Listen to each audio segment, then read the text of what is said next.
हिंदी की कक्षा में आप सभी का स्वागत है। तो जुलाई माह का जो प्रथम सप्ताह है वो हिंदी सप्ताह के रूप में मनाया जा रहा है, जिसके अंतर्गत हम हिंदी वाचन प्रतियोगिता रखी गई है।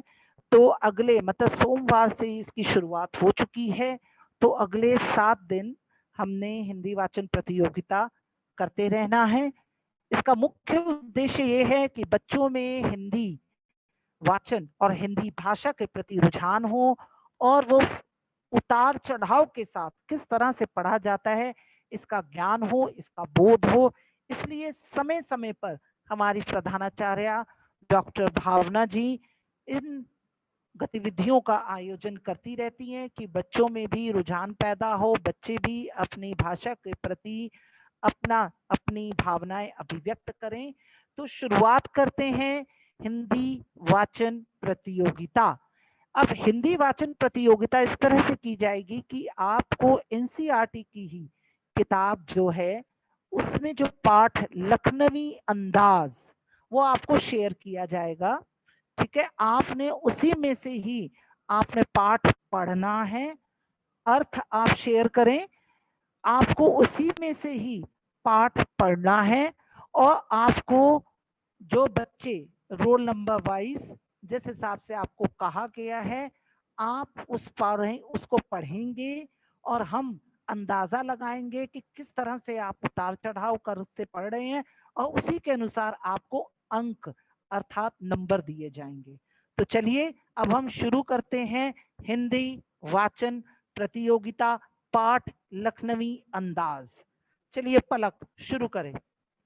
मुफस्सिल की पैसेंजर ट्रेन चल पड़ने की उतावली में फुकार रही थी। आराम से सेकंड क्लास में जाने के लिए दाम अधिक लगते हैं। दूर तो जाना नहीं था। भीड़ से बचकर एकांत में नई कहानी के संबंध में सोच सकने और खिड़की से प्राकृतिक दृश्य देख सकने के लिए टिकट सेकंड क्लास का ही ले लिया। गाड़ी छूट रही थी। सेकंड क्लास के एक छोटे डिब्बे को खाली समझकर जरा दौड़कर उसमें चढ़ गए। अनुमान के प्रतिकूल डिब्बा निर्जन नहीं था।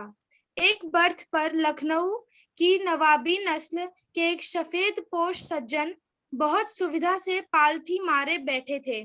सामने 2 ताजे चिकने खीरे तौलिए पर रखे थे। डिब्बे में हमारे सहसा कूद जाने से सज्जन की आंखों में एकांत चिंतन में विघ्न का असंतोष दिखाई दिया।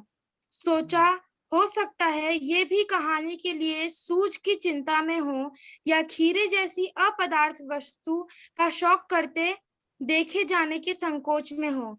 नवाब बहुत साहब खूब। ने अगला बच्चा, नेक्स्ट अगला बच्चा। नवाब साहब ने संगति के लिए उत्साह नहीं दिखाया।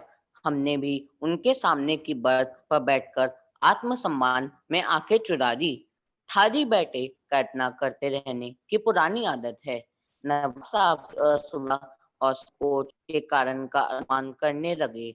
संभव है नवाब साहब ने बिल्कुल अकेले यात्रा कर सकने के अनुमान में किफायत के विचार से सेकंड क्लास की टिकट खरीद लिया हो और अब गवारा न हो कि शहर का कोई सफेद पोश उनके मंजरे दर्जे में सफर करता देखे।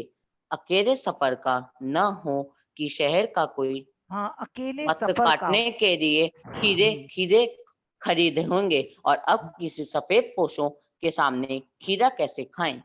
हम Next, कनखियों से अगला बच्चा। हम कनखियों से नवाब साहब की ओर देख रहे थे।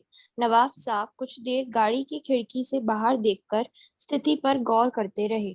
ओ, नवाब साहब ने सहसा हमें संबोधन किया।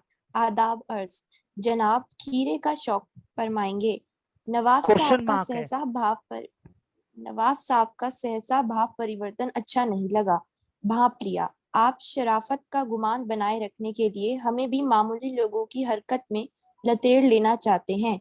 जवाब दिया, शुक्रिया, किबला शौक फरमाए। नवाब साहब ने अगला बच्चा। नवाब साहब ने फिर एक पल खिड़की से बाहर देखकर गौर किया और दृढ़ निश्चय से खीरों के नीचे रखा तौलिया झाड़कर सामने बिछा लिया।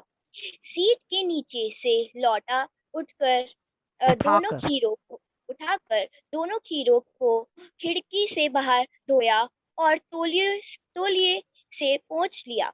जेब से चाकू निकाला, दोनों खीरों के सिर काटे और उन्हें गोद कर झाग निकाला।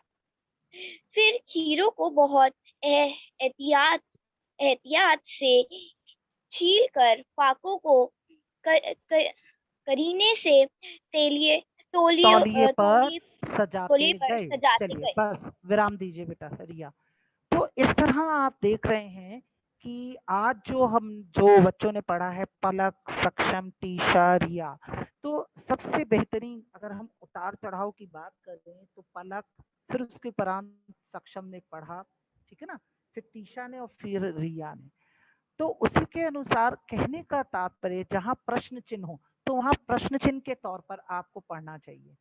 जहां आपको लगता है कि अब इस तरह से बात की जा रही है, किबला शौक फरमाइए, आधा वर्ज है तो आप इस तरह से ही बोलेंगे, इसी को ही कहते हैं उतार चढ़ाव। तो इस तरह से अब अगले दिनों में भी वाचन प्रतियोगिता होती रहेगी। आप इस पाठ को अच्छी तरह पढ़ें और समझे भी, हम साथ साथ में समझाएंगे भी, और इसी तरह से कुछ दिनों तक ये कार्यक्रम चलता रहेगा। धन्यवाद।